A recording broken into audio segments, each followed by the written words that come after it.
Hey guys, what's going on? Welcome back to Hibiscus Motorsports. As you can see, we got a bit of a different angle today.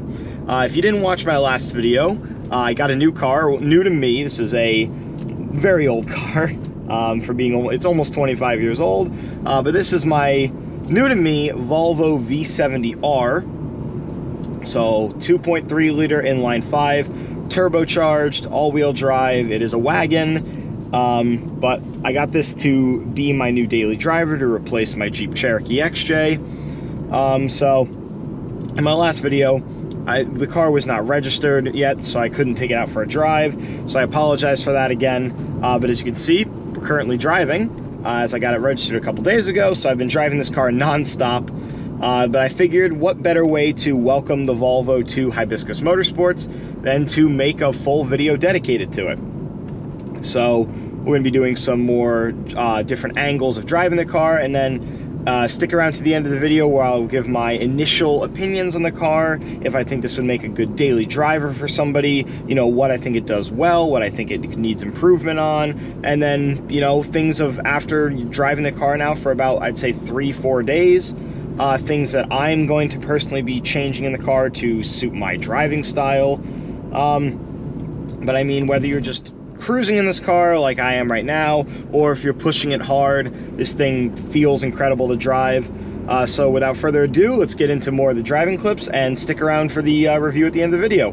Thank you guys so much for watching, and I hope you enjoy the video.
feel? Upsetting, but I also bought this car with like 127,000, like 385 miles on it or something like that, so. Fair. Done a lot of driving in the past few days. Road trip car! Yep. Like now.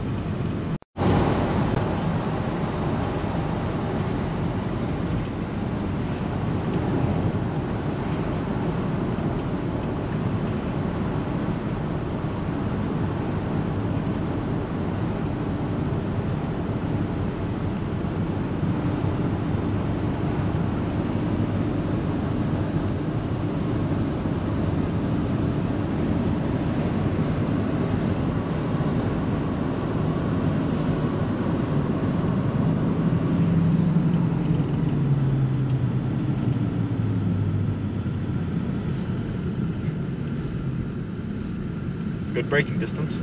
Yeah. Alrighty guys, I'm very sorry for this awful lighting. It seems like every video I make in winter, I'm gonna say it, but winter sucks. The outside light goes away instantaneously. So right now we are in the Volvo, got the Volvo's lights on and my phone's flashlight. But now with the driving out of the way, I figured now it's time to do the initial review, as I said earlier in the video. I've never done this for any of my other cars in the channel, so it's going to be a little bit different. The Miata, I never really planned to do anything like that, and the Jeep I had both cars before I started Hibiscus Motorsports. The Miata, I always had plans to make it a race car, so that was always something different, but the Jeep, I just never really thought about doing it like that. I mean, if you are a longtime fan, then you remember the first ever video, my Welcome to Hibiscus Motorsports, where I walked through both those cars. So I just figured, you know, this will be a very, very rare little series of every time I get a new car for the channel. Just kind of like a welcoming it to the channel, you know, driving video, and then initial thoughts and opinions on it. But yeah, that's really about it. So without further ado, let's get into the pros and cons and the upcoming easy upgrades I'm planning on to make this Volvo the ultimate daily driver. Alrighty, so we're going to start off with the cons of the car, as I just feel like starting with the negatives and working positive is definitely going to be the better option. So I do know this car is, you know, it's almost 25 years old. It's gonna make noise, but this driver's seat is very, very loud. Like if I just like, I know that looks really weird, but it's very like clunky and thuddy. I've checked all the bolts and all that. Everything's tight. I think it's just the actual sliding mechanism because the seat is full electronic. So obviously on a car this old with full electronic stuff like that, stuff's going to start, you know, I guess its tolerances and all that's going to loosen up a little bit. It's going to get a little bit more creaky, squeaky, all that. But that's just something I've been noticing in the past couple days, been kind of irritating me a little bit. So I'm going to see what I can do about that.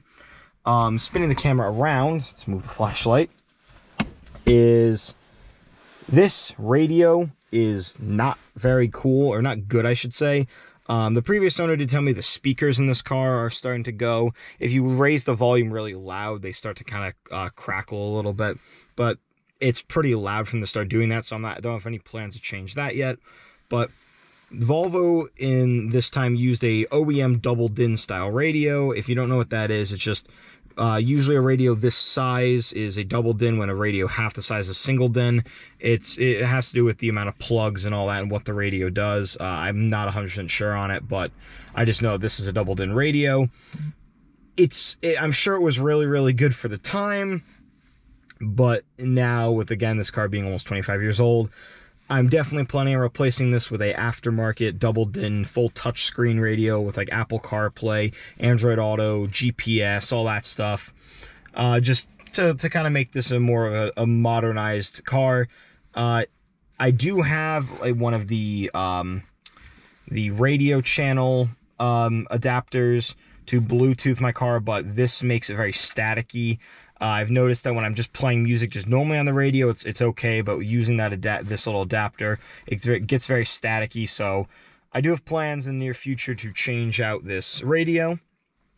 That's really my only issue with the actual, I guess, center area of the dash right here. Everything else is very easy to work. The heated seats are very, very nice, all that, but We'll talk about more about that stuff when the positives, but my other big negative I have for this car, I'm not going to turn it on right now because I'm parked and I don't want to shine my lights right on my neighbor's house, is the headlights. Again, they're just halogen headlights. I don't know if they're OEM or OEM quality, I don't know, but if you don't know about these Volvos, they have 2 headlights per side, so 4 in total.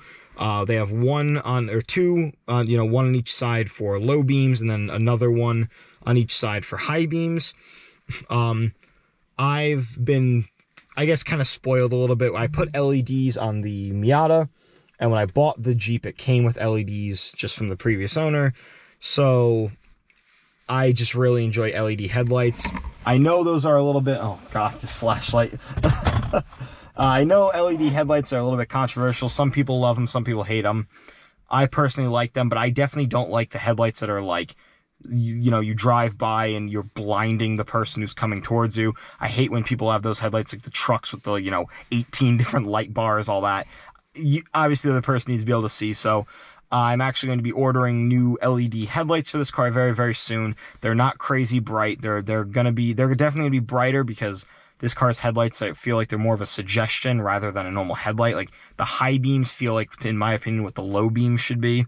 Maybe it's just because I'm used to LEDs, I don't know, but those are my really big issues with the car. Obviously, in this day and age, things like the, gas prices and all that, that doesn't really matter. That doesn't really count because I only put 93 octane in this car because it's turboed, and that's the highest quality of gas around me, so gas is expensive, but I knew that going in.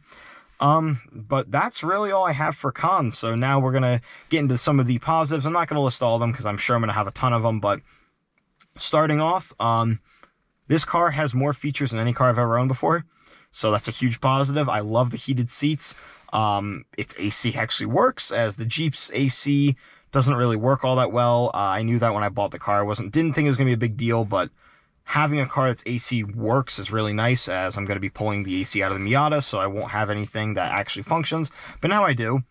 The heated seats work really well. The heat blows nice and hot. It's nice to own a car now with all these special features and amenities that I've never owned before. I do have a fob for this car, which is cool. I just need to get it programmed for the car. That's going to be an awesome positive because I've never had anything like that on the Jeep or anything like that.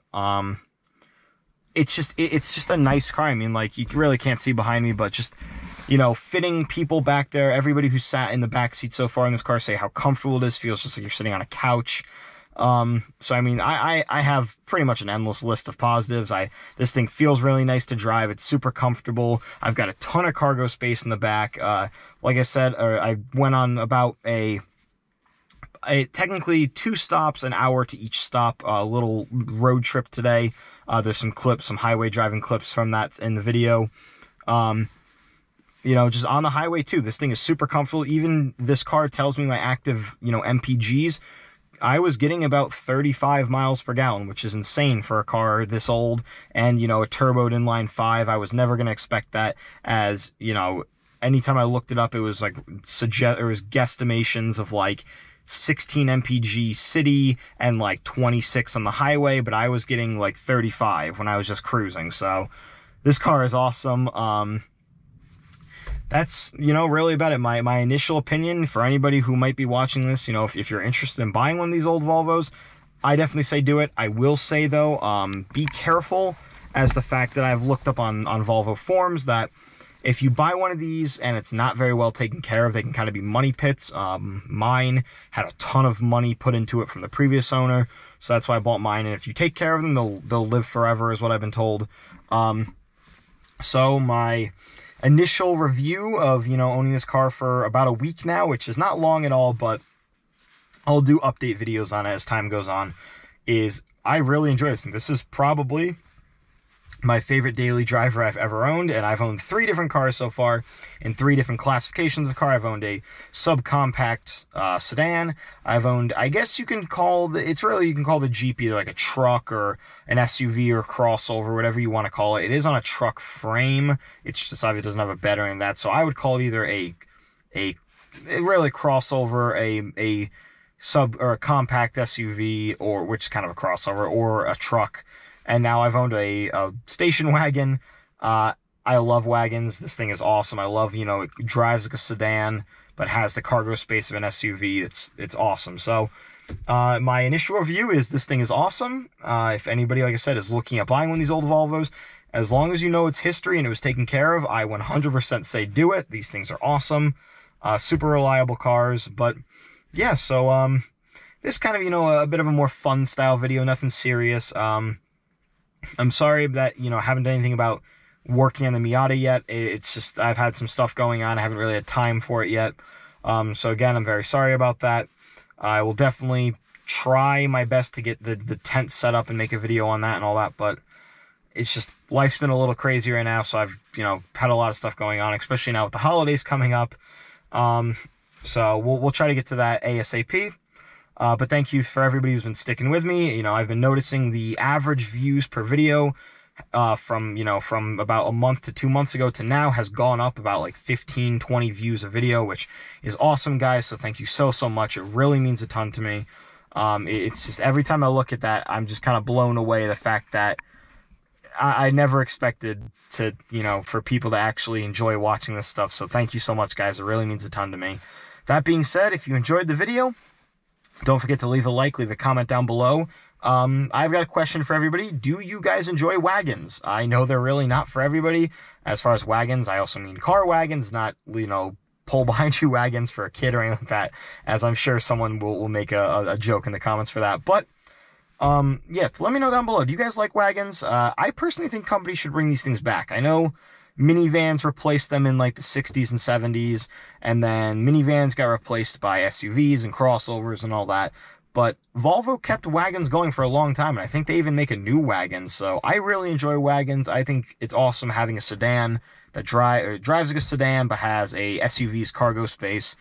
Plus, I love what these things look like. I love the boxy nature of them and everything like that. But yeah, let me know down below if you guys like wagons. But leave any comments you want. You know, don't forget to like the video. Like I said, leave a comment down below. And if you guys really enjoy the video or enjoy what I do, don't forget to subscribe. That's the best way to support the channel. It's completely free, completely optional, but it would mean a ton to me if you guys did it. So that's about it. I hope you guys enjoyed the driving clips. And yeah, so thank you so much for watching, guys. Take care. See you in the next video. Peace.